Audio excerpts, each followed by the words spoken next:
안녕하세요. 반갑습니다. 프로스캔의 워십을 섬기고 있는 이승윤 목사입니다. 오늘은 한절 설교 34번째 시간입니다. 오늘 말씀을 통해 하나님의 음성을 듣는 귀한 시간 되기를 소망합니다. 그럼 한절 설교 시작하겠습니다.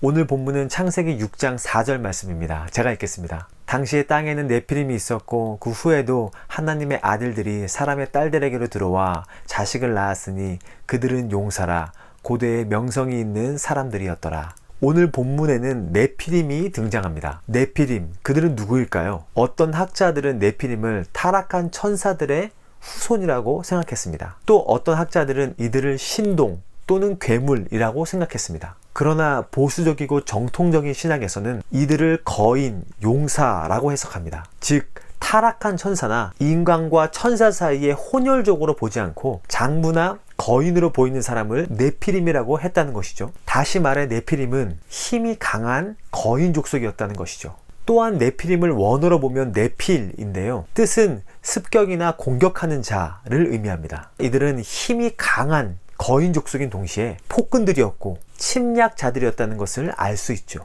이것을 통해 우리는 당시 노아의 시대가 얼마나 혼란스러운 시대인지 알 수 있습니다. 힘이 강한 자들이 침략하고 약탈하는 시대였죠. 성경에서 말하는 사랑과 섬김이 가득한 시대가 아니었습니다. 악하고 악한 시대였다라고 할 수 있죠. 하나님께서도 이러한 시대의 모습을 보시고 이렇게 말씀하셨습니다. 창세기 6장 6절에서 이렇게 말씀하셨죠. 땅 위에 사람 지으심을 한탄하사 마음에 근심하시고. 하나님께서 얼마나 속이 상하셨으면 한탄하사 마음에 근심하시고 라고 성경에 기록했을까요? 악하고 타락한 시대, 바로 노아의 시대였습니다. 그렇다면 이러한 시대의 하나님의 사람들은 바르고 온전한 모습으로 살아야 할 텐데 이 시대의 하나님의 사람은 어떠한 모습으로 살았냐면요, 성경은 이렇게 말합니다. 그 후에도 하나님의 아들들이 사람의 딸들에게로 들어와. 여전히 하나님의 아들들은 사람의 딸들의 아름다움을 보고 그들을 아내로 삼으며 타락한 모습으로 살았다는 것이죠.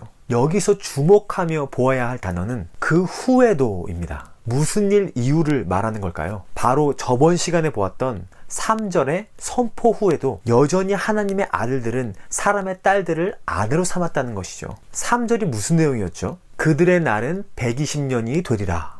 바로 3절의 내용이죠. 120년 후에 하나님께서 심판하시겠다라고 선포한 내용이었죠. 하나님께서 120년 후에 심판하겠다고 선포하셨음에도 불구하고 그들은 여전히 정신을 못 차리고 사람의 딸들의 아름다움을 보고 아내로 삼았다는 것입니다. 한마디로 말해 타락한 모습 그대로 계속해서 살아갔다는 것이죠. 사람은 쉽게 변하지 않습니다. 하나님께서 심판하시겠다 라고 말씀하셔도 자신의 죄악을 고치지 않는 것이 바로 사람입니다. 우리도 그렇죠. 작은 죄의 습관을 하나 바꾸는 것도 정말로 힘들죠. 하나님께서 하지 말라고 말씀하셔도 계속해서 그 죄를 짓는 것이 바로 우리의 모습이죠. 하나님의 말씀을 죽도록 듣지 않는 것이 바로 인간의 모습입니다. 그렇다면 왜 하나님께서는 하나님의 아들들과 사람의 딸들이 결혼하는 것을 싫어하셨을까요? 하나님의 아들과 사람의 딸들이 결혼했을 때의 결과가 오늘 본문에 나옵니다.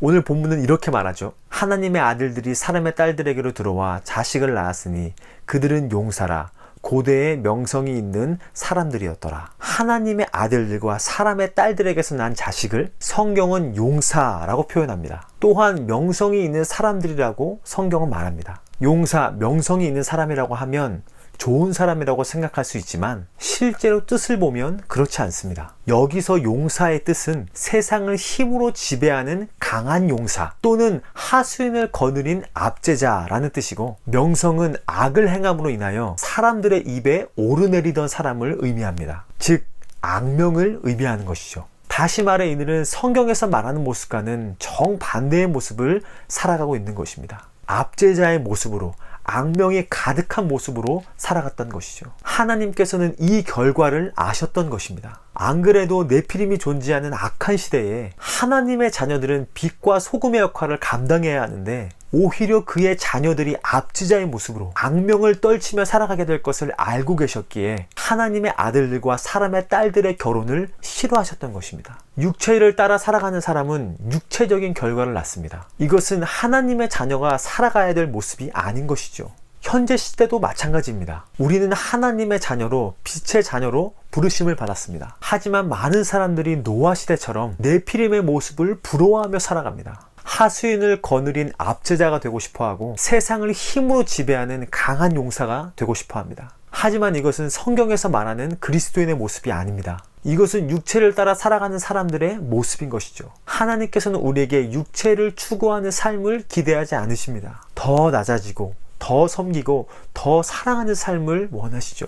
이것이 바로 그리스도인의 삶이기 때문입니다. 지금 참 어렵고 힘든 시기에 있습니다. 우리나라뿐만 아니라 전 세계가 힘들고 어려운 시기에 있습니다. 어렵고 힘든 이 시기에 우리 그리스도인들은 더 낮아지고 더 섬기고 더 사랑해야 될 줄 믿습니다. 네피림의 모습처럼 또한 용사의 모습처럼 육체적인 삶을 추구하는 삶이 아닌 하나님께 속한 사람답게 살아가기를 축복합니다. 그리하여 하나님께 영광이 되고 사람들에게 기쁨이 되는 저와 여러분이 되시기를 축복합니다. 오늘 적용 찬양으로 약한 나로 강하게를 선택했습니다. 이 찬양에 이러한 가사가 있습니다. 약한 나로 강하게, 가난한 날 부하게, 눈먼 날 볼 수 있게 주 내게 행하셨네. 하나님께서는 우리를 강하게, 부하게, 볼 수 있게 해주시는 분이십니다. 그 하나님을 믿으며 한 주도 승리하시기를 축복합니다. 종료 영상으로 이 찬양을 띄우겠습니다. 이 찬양 함께 부르시며 승리하시기를 축복합니다.